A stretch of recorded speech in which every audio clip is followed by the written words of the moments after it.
Okay, hello everybody. Yesterday we had discussed about finite element analysis method and what is the steps and steps of the finite element analysis procedure.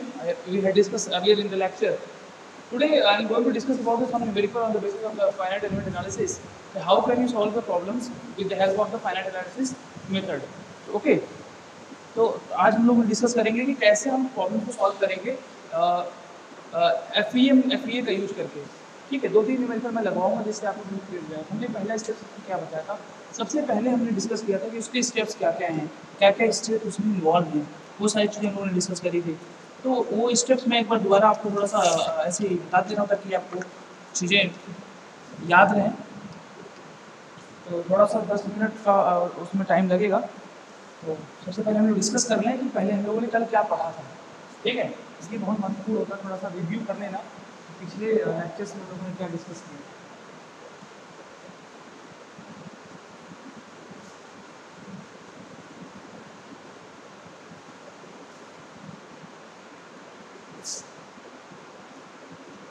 Okay, dear students, so yesterday we have discussed about the FEA procedure.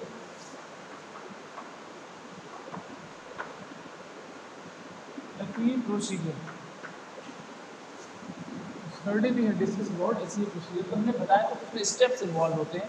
तो steps कौन कौन से बताया? तो सबसे पहले हमने बताया था कि कोई भी मटेरियल या वो बार में दिया हुआ या स्प्रिंग दिया हुआ है या तो जो कुछ भी दिया हुआ है, उसमें सबसे पहले हम इसमें देखेंगे कि हम उसको छोटे छोटे एलिमेंट्स में डिवाइड कर देंगे। छोटे छोटे एलिमेंट को डिवाइड करने के बाद हम क्या करेंगे, उसको क्या करेंगे, उससे क्या होगा कि हम एक एक एलिमेंट्स में देखेंगे डिफ्लेक्शन कितना आ रहा है, डिस्प्लेसमेंट कितना हो रहा है, फोर्स कितना अप्लाई हो रहा है, स्ट्रेस स्ट्रेन कितना निकल रहा है, ये सारी चीज़ें हम लोग डिस्कस कर लेंगे। सबसे पहला जो स्टेप है वो हमारा क्या है, इससे हमने इसमें बताया था, थोड़ा टाइम लूँगा। ये हमने एक बार बना दिया, बार में हमने बताया था कि बार है, इसका जो लेंथ है वो क्या है 3 मीटर है और इसका जो फोर्स लग रहा है वो 20 किलोमीटर फोर्स लग रहा है, राइट। ये बताया था, हमने बताया था कि हम इसको क्या करेंगे, डिवाइड कर लेंगे 3 पार्ट्स में, छोटे एलिमेंट्स में डिवाइड कर देंगे। तो सबसे पहला हमारा जो स्टेप था वो यही था। लेकिन सबसे पहले तो आपको ये जानना जरूरी है कि मटेरियल क्या है, कौन से मटेरियल के बारे में जान जाओ, उसका ज्योमेट्री मॉडल कैसा है, जो मटेरियल का वो हमें जानना है। फिर हमको जानना है कि एक्सटर्नल फोर्स का इन्फॉर्मेशन जानना है। फिर हमको ये देखना है कि बाउंड्री कंडीशन का इन्फॉर्मेशन जानना है। तो बेसिकली हमको 4 से 5 चीज़ें आपको वेल नोन होना चाहिए, पता होना चाहिए कि मटेरियल डेटा क्या है, ज्योमेट्री मॉडल डेटा क्या है, और साथ साथ में क्या है एक्सटर्नल फोर्स जो इन्फॉर्मेशन वो क्या है, और बाउंड्री कंडीशन इन्फॉर्मेशन क्या है। ये सारे डेटा हमको पता होना चाहिए। ठीक है, ये बेसिकली आपको बिल्कुल ही क्लियर होना चाहिए। आफ्टर दैट जैसे हमने बताया कि हमने ये बताया कि आपको क्या क्या डेटा पता होना चाहिए। सबसे पहले आपको पता होना चाहिए मटेरियल का डेटा होना चाहिए, मटेरियल डेटा पता होना चाहिए मटेरियल में क्या है। फिर आपको इन्फॉर्मेशन होनी चाहिए ज्योमेट्रिकल मॉडल, ज्योमेट्रिक मॉडल का इन्फॉर्मेशन होना चाहिए। फिर आपको एक्सटर्नल फोर्स इन्फॉर्मेशन होना चाहिए, फिर आपको एक्सटर्नल फोर्सेस का इन्फॉर्मेशन होना चाहिए। फिर आपको क्या होना चाहिए, बाउंड्री, फिर आपको बाउंड्री कंडीशन का इन्फॉर्मेशन, फिर चीज़ों की इन्फॉर्मेशन है। फिर फाइंड आउट क्या करना होता है, हम फाइंड आउट करते हैं, फाइंड आउट करते हैं स्ट्रेस, स्ट्रेस फाइंड आउट करते हैं, स्ट्रेन फाइंड आउट करते हैं, और साथ साथ में क्या करते हैं, रिएक्शन फाइंड आउट करते हैं। इतनी चीज़ों को हम फाइंड आउट करते हैं, राइट। इतनी चीज़ों को हमको फाइंड आउट करना होता है। सबसे पहला जो हमें स्टेप इन्वॉल्व होता है वो स्टेप 1 होता है। उस स्टेप में क्या होता है, सबसे पहले मैंने बताया था कि हम डिस्क्रिटाइजेशन करते हैं। डिस्क्रिटाइजेशन का मतलब होता है डिस्क्रिटाइजेशन। इसमें क्या हम करते हैं, हम बेसिकली करते क्या है कि हम बार होता है उसको जो है, मान लो ये 1 हो गया, ये 2 हो गया, ये 3 हो गया, ये 4 हो गया। ठीक है, समझने की बात करें तो अगर हम यही बार बनाए होते तो कुछ ऐसे हो जाता, डिवाइड होता 1 2, एक एलिमेंट, 2 एलिमेंट, 3 एलिमेंट, समझ रहे हैं आप, एक एलिमेंट, 2 एलिमेंट और 3 एलिमेंट, ऐसे आप समझिए इसको, एक एलिमेंट, 2 एलिमेंट और 3 एलिमेंट ऐसे बन जाता है। ठीक है, मुझे उम्मीद है समझ में आ रही होगी आपको। ओके, ठीक है, तो ये एलिमेंट है। अब मान लो एक बार था 3 मीटर का था, उसको 3 एलिमेंट में डिवाइड कर दिया, तो ये क्या हो जाएगा, ये 1 मीटर का हो जाएगा, फिर ये 1 मीटर का हो जाएगा, फिर ये 1 मीटर का हो जाएगा, राइट। एक मीटर का ले लेंगे और फिर कम्प्लीटली क्या है, ये कम्प्लीटली 3 मीटर का था, राइट। अब ये क्या होता है, हम ये देखते हैं कि नोड क्या है, एक नोड, दो नोड, तीन नोड, चार नोड, टोटल कितने नोड हैं, चार नोड है आपके पास। अब चार नोड है तो हम देखेंगे कि कितना लोड अप्लाई हो रहा है, कितना डिफ्लेक्शन आ रहा है, कितना डिस्प्लेसमेंट हो रहा है, डिफॉर्मेशन कितना हो रहा है। डिफॉर्मेशन चेक करना होता है लोड अप्लाई करने पे, तो हम कैसे करेंगे, बाउंड्री कंडीशन डिस्प्लेसमेंट की बात करेंगे, तो ये क्या है, U1 हो जाएगा, ये U2 हो जाएगा, ये U3 हो जाएगा। ये हमारा क्या है, डिफॉर्मेशन होगा, डिस्प्लेसमेंट में डिफॉर्मेशन होगा। ये चीज़ आपको समझनी है, बात समझ में आ रही है आपको, ये चीज़ें आपको बिल्कुल क्लियरली समझनी है। ये हमने बताया था स्टेप 1, और उसको स्टेप 2 में क्या मतलब बताएगा, स्टेप 2 जब हम आएगा, ये स्टेप 2 की बात करेंगे। स्टेप 2 पे हमने क्या बताया था, स्टेप 2 जो होता है बेसिकली क्या है कि हमारा formation of element stiffness matrix, formation of stiffness matrix का मतलब क्या होगा भाई, आपके कितने एलिमेंट होगा, 1 2 3 हुए, ठीक है। तो ये क्या है, K1 K2 K3, तो कितने हो जाएंगे, K1 मैट्रिक्स फॉर्म में लिखेंगे, K2 K3, है ना। अभी आगे क्या है, अगला स्टेप की अगर हम बात करें, अगला स्टेप इसी का रहता है, वो होता है उसमें क्या होता है, ग्लोबल स्टिफनेस मैट्रिक्स की बात करेंगे,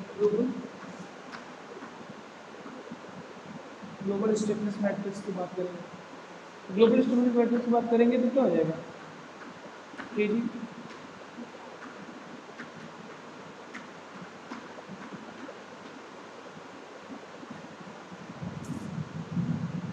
समझे। अब क्या होगा, आप ये बात सोचिए कि हमने एडिशन कर दिया है, तो एडिशन ऐसा नहीं है, एडिशन नहीं होगा हमेशा, डिपेंड करेगा कि हमारा जो बार है उसका कॉन्ट्रैक्शन हो रहा है, एक्सपेंशन हो रहा है, क्या हो रहा है। अगर एक्सपेंशन हो रहा है तो पॉजिटिव पॉजिटिव चलेंगे टेंसाइल फोर्स, कंप्रेशन हो रहा है तो नेगेटिव भी चले जाएंगे। ये डिपेंड करता है कि हमारा जो क्वेश्चन रहेगा उसमें क्वेश्चन में क्या है, क्या चीज़ दी हुई है, इस चीज़ को आपको फोकस करना है। उसके बाद हमारा स्टेप 4 आया था, लोड के बारे में हमने बात किया था। स्टेप 4 हमने क्या बताया, स्टेप 4 में क्या हुआ था, फॉर्मेशन जो है, formation of global load, formation of global load की अगर हम बात करते हैं कि लोड अब देखो कितने एलिमेंट ऐसे बना रहे हैं, 1 2 3 में डिवाइड किया, 3 में डिवाइड किया, अब ये लोड हो गया, 1 हो गया, 2 हो गया, 3 हो गया। लोड देखेंगे तो इससे कितना है, F फोर्स की बात कर रही है, F1 F2 F, ये फोर्स हो जाएगा। तो अगर फोर्स की हम बात करते हैं तो हमारा ग्लोबल फोर्स क्या हो जाएगा, F जी ग्लोबल फोर्स लोड, और ये क्या हो जाएगा, F1 plus F2 plus F3, ये हो जाएगा, ये एक स्टेप हो जाएगा। तो स्टेप 1 स्टेप 2 स्टेप 3 स्टेप 4 आपको क्लियर हो गया, बताया था मैंने, ये सारी चीज़ बताई थी आपको। फिर आप आगे बढ़ेंगे, स्टेप 5 निकालेंगे। स्टेप 5 में हमने क्या बताया था कि आप formation of global load displacement की बात करेंगे। इसकी बात करेंगे आप बात करेंगे global formation of global displacement की बात करेंगे, है ना।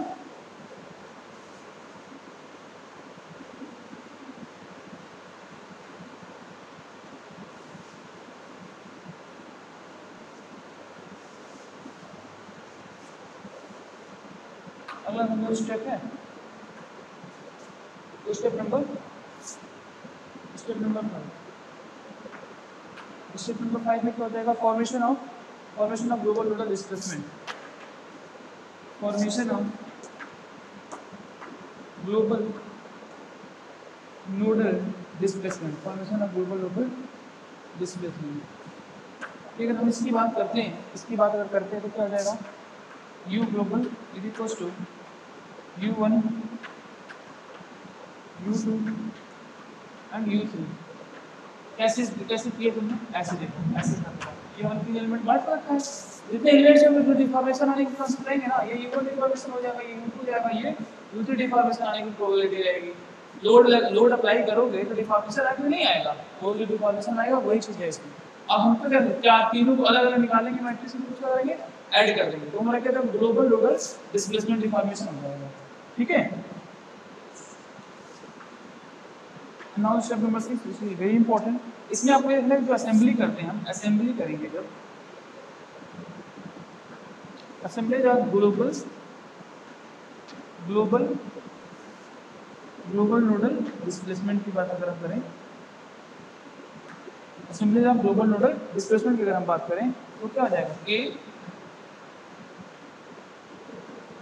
तो क्या हो जाएगा यहाँ पे फोर्स आ जाएगा, है ना, स्टिफनेस और फोर्स आ जाएगा।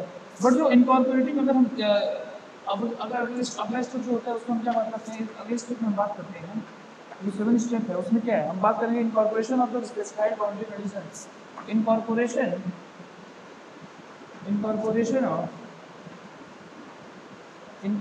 of specified boundary condition, specified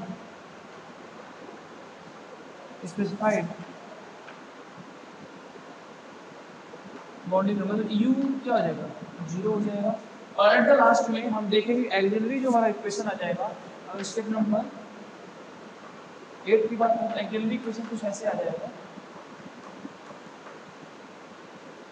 हमारा एक्सिलरी इक्वेशन आ जाएगा जहाँ पे हमारा ये क्या है, ए स्टेटमेंट से डिस्प्लेसमेंट और एक बी क्या है लोड और फोर्स डिफॉर्मेशन। बेसिकली ये होगा at the last step that is the 9th step, step number 9, वो इस बता चुका हूँ उसमें क्या हो जाएगा स्ट्रेस निकालेंगे, स्ट्रेन निकालेंगे और रिएक्शन को फाइंड आउट करेंगे। तो yesterday this is all about of yesterday class। yesterday class में हम लोगों ने एक टोटल डिस्कस किया था क्या चीज होता है कैसे होता है, तो एक बार मैंने आपको पूरा रिव्यू करा दिया कि हम लोगों ने क्या स्टडी करी थी, राइट।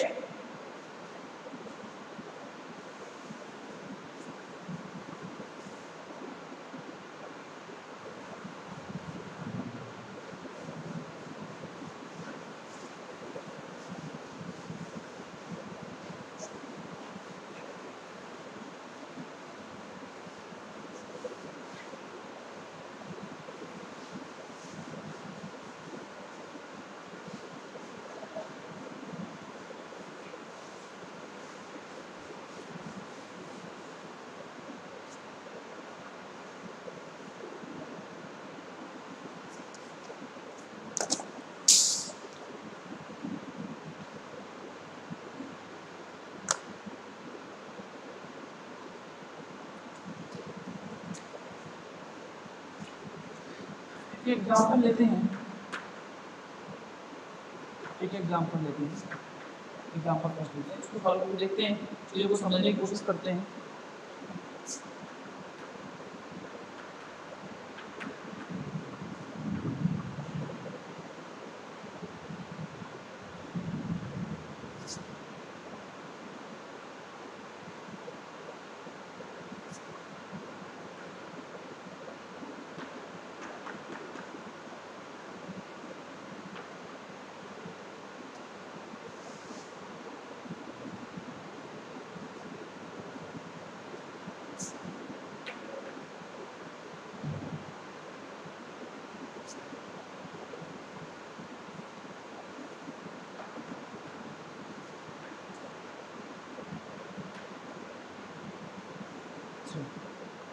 यहाँ पे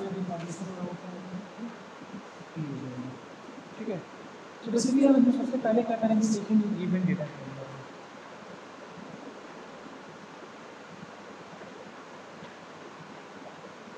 गिवन डेटा क्या क्या दिया हो। सबसे पहले हमको ये देखना है, तो वो स्प्रिंग है यहाँ पे, ये पॉइंट 1 है, यहाँ पे इसको K1 स्टेटमेंट K2 और K3 फोर्स जो अप्लाई हुआ इधर अप्लाई हो रहे हैं और ये डिस्प्लेसमेंट जो कर रहा है x है, कितने नोड्स हो जा रहे हैं 1 2 3 फोर्स हो जा रहे हैं। So basically for the spring system soul,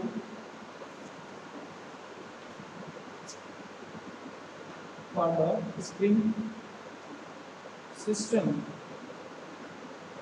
spring system shown as question में जो दिया हुआ है, ठीक है, क्वेश्चन में क्या दिया हुआ K1 दिया हुआ 100 न्यूटन एमएम, ठीक है, ये जो K1 है ये दिया हुआ कितना 100 मिलीमीटर, दूसरा K2 दिया हुआ है वो दिया हुआ 200 न्यूटन एमएम, दूसरा दिया हुआ है K2 दिया हुआ 200 न्यूटन मीटर, तीसरा K3 दिया हुआ है ये वो 100 न्यूटन मिलीमीटर, राइट, ये दिया हुआ है। और जो लोड है कितना दिया हुआ है, लोड दिया हुआ 2 = 500 ये दिया हुआ है क्वेश्चन में, ये सारी चीज़ें गिवन है। यहाँ पे जो पी आई है वो मेरा इंटरनल फोर्स है, और जो लोड लगा हुआ है सारी चीज़ें डिस्कस कर लेंगे हम लोग।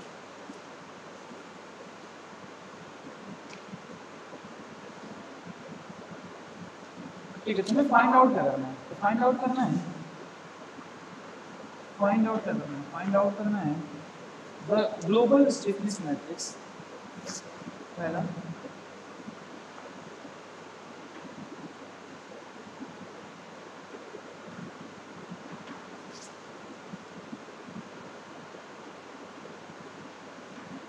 ग्लोबल स्टिफनेस मैट्रिक्स, दूसरा फाइंड आउट करना है the displacement of nodal 2 and 3, the displacement of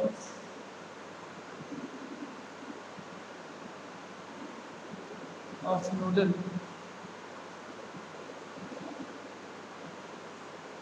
2 and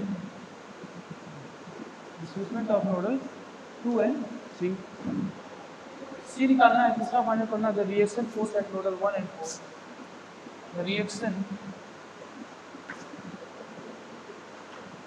the reaction forces at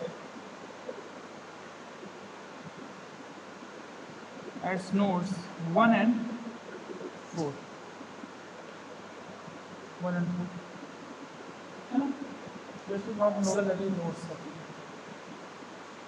and fourth जो हमें फाइंड आउट करना है the force in the spring, the force in the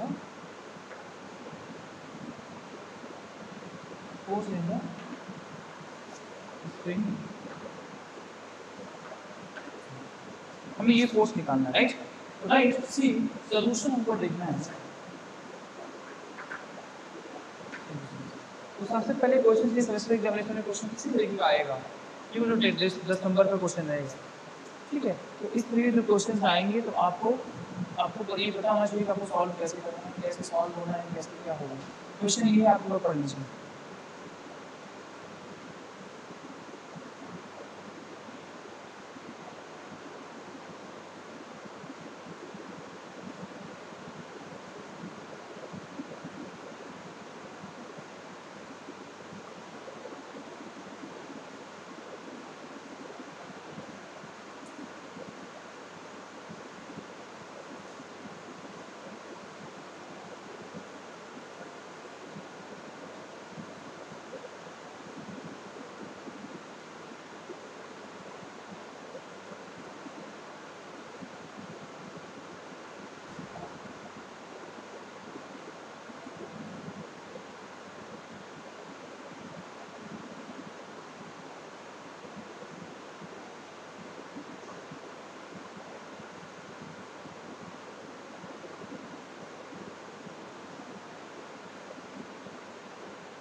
okay, note हो गया होगा। तो हम इसको सॉल्व करके देखते हैं कि कैसे सॉल्व करना है, या कैसे क्वेश्चन को सॉल्व करना है, ठीक है।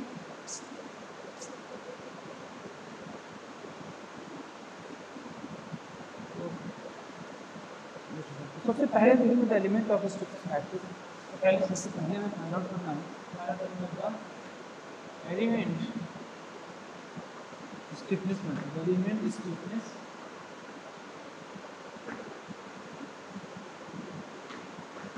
हमको ये फाइंड आउट करना है, एलिमेंट स्टिफनेस मैट्रिक्स को फाइंड आउट करना। सबसे पहले स्टार्ट करते हैं यहाँ से। तो हमको पता है क्या था कि K1 इक्वल्स टू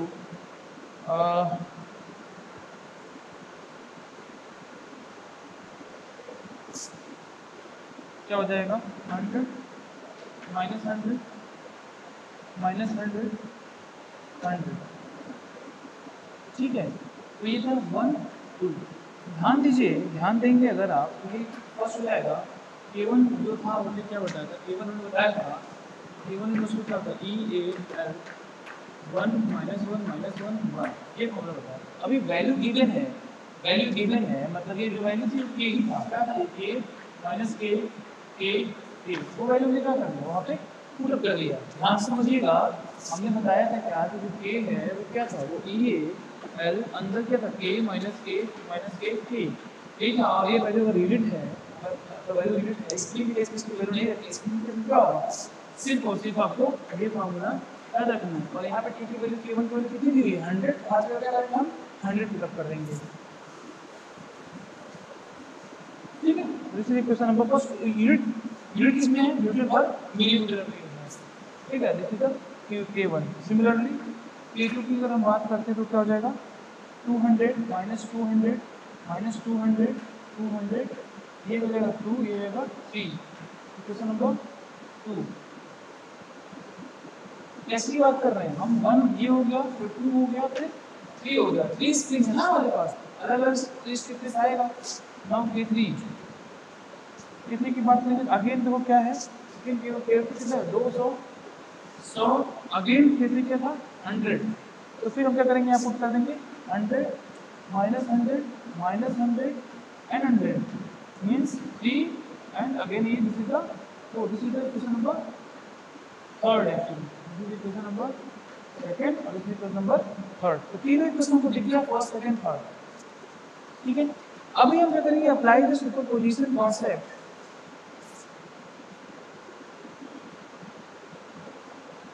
मेरा जो गिवन था मेरे पास है, अवेलेबल है, तो मैं उठाता हूँ, स्पेस कम है मुझे लिखना भी है।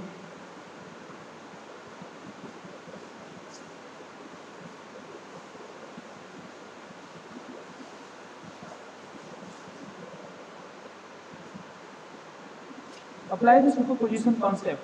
Now, applying the superposition. Now, applying the superposition concept.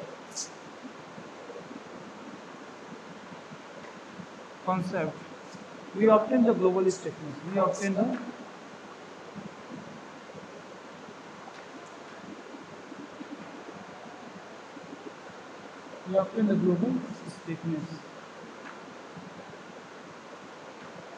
the global stiffness.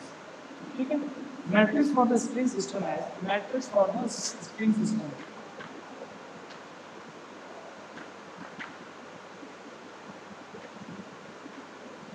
Matrix for the spring system, as, तो K is equals to U1 U2 U3 U4, value 100 minus 100 0 0 minus 100 100 plus 2 200 minus 200 0 again 0 minus 200 200 plus 100 minus 100 0 0 0 minus 100 and 100। हाँ sir बताएं, प्रभाना sir चलेगा, okay sorry right, ये हो गया, ये question matrix आ जाएगा U1 U2 U3 and U4 100 100, ये ऐसे ऐड कर लेंगे। एडिशन करने के बाद हम इसको वैल्यू यही पुटअप कर दे रहे हैं, एडिशन करने के बाद वैल्यू क्या हो जाएगी वो आपको समझाने के लिए यहाँ पे मैंने लिखा था। अभी आपको एडिशन के बाद हम बता दे रहे हैं कि वैल्यू क्या हो जाएगी। तो यहाँ पे हो जाएगा क्या, again 100 minus 100 0 0 minus 100 100 plus 200 300 minus 200 0, ये जाएगा 0 माइनस 200 300 माइनस 100, तो जाएगा 0 0 माइनस 100 100, ये वैल्यू निकल के आ जाएगी ये, ठीक है। तो ये हमारा अगला जो स्टेप आएगा इसमें ये चीज़ जो है हट जाएगी। ये हमारा मैट्रिक्स बन के आ गया, ये हमारा मैट्रिक्स आ गया, ये आ गया मैट्रिक्स, ठीक है। तो आपको अगर ध्यान होगा तो क्या था, K equals to U1 U2 और इक्वल्स टू F1 F2 था। तो अभी मैं इसको यहाँ पर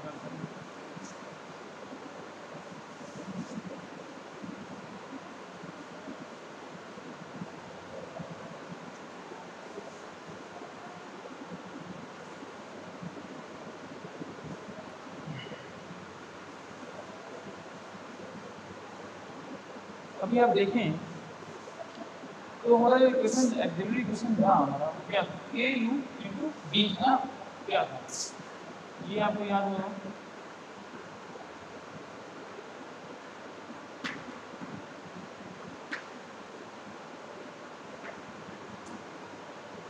तो था याद आया कि कितना ये दिया हुआ है तो क्या हो जाएगा, मैट्रिक्स या फॉर्म में मैट्रिक्स के फॉर्म में लिखते हैं क्या हो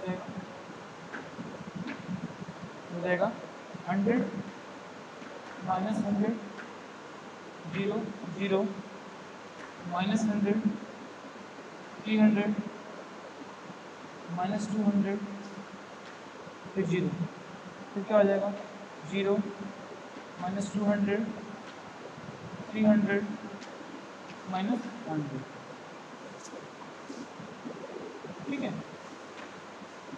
at the last 0 0 minus 100 100 and multiplied by u1 u2 u3 and u4 is equals to नहीं लिखा होगा ओके।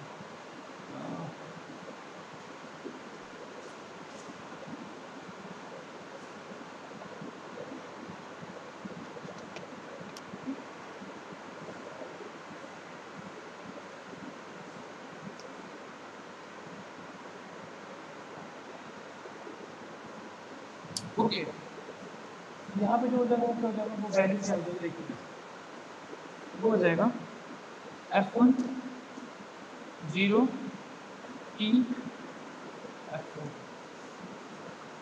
ठीक है। यहाँ पे f1 होगा, ठीक है, यहाँ पे 0 हो जाएगा, यहाँ पे क्या फोर्स अप्लाई हो रहा है और ये क्या हो जाएगा हमारा f4 हो जाएगा, ठीक है। ये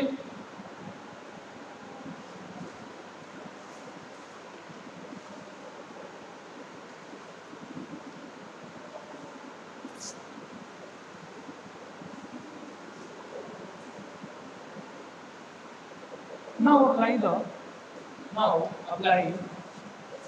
apply the boundary condition. Now B apply the boundary condition.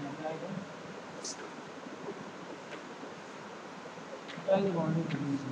Boundary condition जब अप्लाई करेंगे तो u1 इक्वल टू यहाँ पे देखो क्यों, तो यहाँ पे जो इनिशियली जो हमारा वैल्यू होगा वो u1 में कोई डिफरेंस नहीं होगा और जो u4 होगा इसमें भी कोई डिफरेंस नहीं होगा, मीन्स u1 और u4 और दोनों क्या होगा ये 0 आ जाएगा, u1 और u4 दोनों क्या हो जाएगा 0 आ जाएगा, ठीक है। तो इस वैल्यू को हम क्या करेंगे पुट करेंगे, तो जब पुट करने वाला हमें क्या मिल रहा है डेटा, वो मिल जाएगा डेटा वो मिलेगा 300 माइनस 200 माइनस 200 ओके एंड 300, ठीक।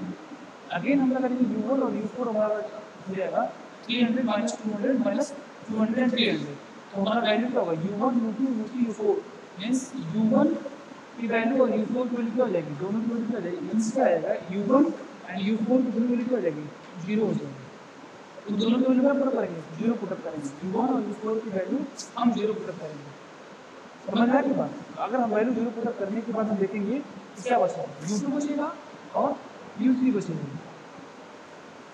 u2 बचेगा u2 और u3 बचेगा और हमारा जो फोर्थ बचेगा क्या बचेगा हो जाएगा 0 और p, दो चीजें हो जाएंगी 0 और p, और हम सॉल्व करेंगे, सॉल्व करने के बाद solving the equation solving after solving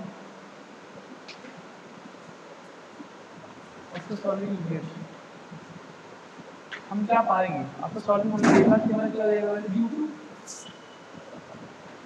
u2 u3 हमारा वो अच्छे में आ रहा है is equals to p by 250 and 3p by 500 बराबर आ जाएगा 2-3 मिलीमीटर आ जाएगा, 2-3 मिलीमीटर आ जाएगा, राइट।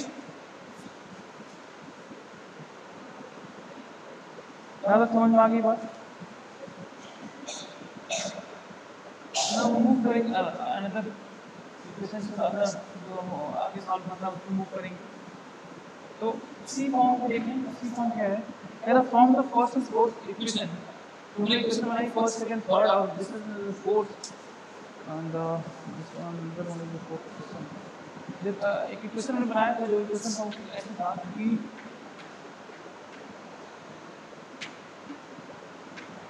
ये वाला जो इक्वेशन था वो इक्वेशन नंबर 4 था। तो ध्यान दीजिएगा, इक्वेशन नंबर 4 था।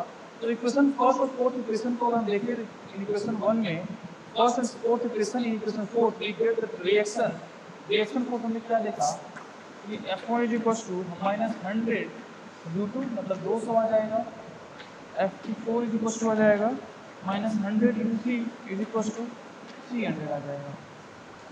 ठीक है, ये समझ आ गई, F1 और F4 आ जाएगा क्वेश्चन।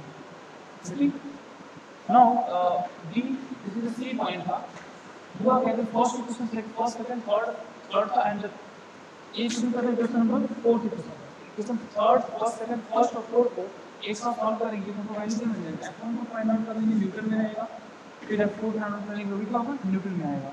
जो D वैल्यू है वो क्या हो जाएगा, जो हमारा फाइनाइट एलिमेंट इक्वेशन होगा वो हो जाएगा for equation for spring element 2 के लिए देखेंगे तो हमारा क्या आ जाएगा 200 -200 200 UI U1 and U2 is equal to F1 and F2। I equal to 2 मतलब ये I है और ये J है, I है और ये J है। तो हम क्या करेंगे, I की जगह रखेंगे 2 और J की रखेंगे 3।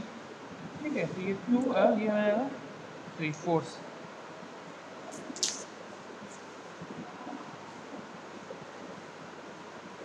ठीक है, फोर्स को हम फाइंड आउट कर लेंगे, ऐसे हम फाइंड आउट कर लेंगे फोर्स। कुछ इस तरीके से हमको न्यूमेरिकल सॉल्व करना होगा, न्यूमेरिकल को सॉल्व करना सीखना होगा। ठीक है, इस तरीके से प्रोसीजर को आपको अप्लाई करना पड़ेगा और आपको प्रैक्टिस करनी पड़ेगी। तो और भी क्वेश्चंस मैं आपको प्रोवाइड कर दूंगा, आप वहाँ से और सॉल्व करिए, वो और सॉल्व करेंगे, चीज़ें और अच्छे से क्लियर होती चली जाएंगी।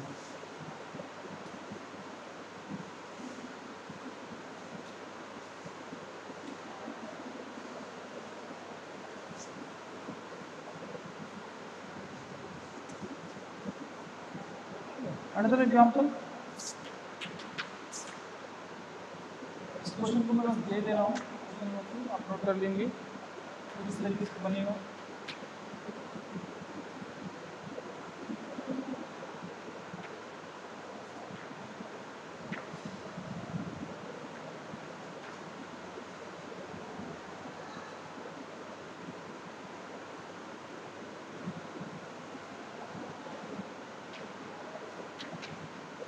ठीक है, सी ऐसे क्वेश्चन भी आए हुए हैं इस एग्जाम में, फिर आपको क्वेश्चन लिख रहा है। ठीक है, तो इसमें ये 4 है, 1 है, 2 है, A1 है, B1 F1 है, 4 है। ठीक है, ये B2 है, F2 जा रहा है, 2 है, 3 है, 3 है, ये 3 है और ये 5 है। टोटल 5 पॉइंट दिख जाएंगे आप। ऐसे क्वेश्चन दिए होंगे सेमेस्टर एग्जामिनेशन में, आप प्रॉब्लम को सॉल्व करना रहेगा।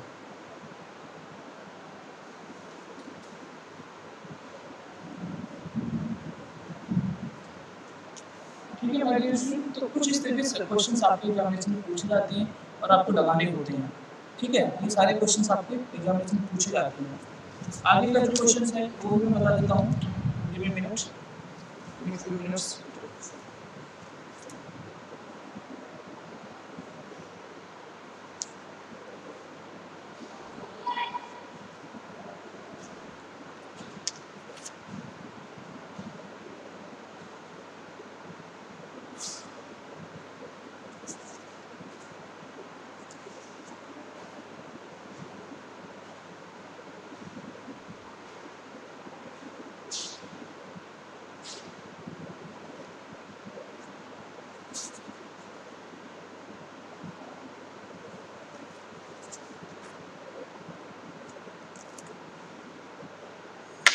ठीक है dear student, will discuss in later on. Today's आज के लिए इतना ही है। ठीक है, तो will discuss in later on. Okay.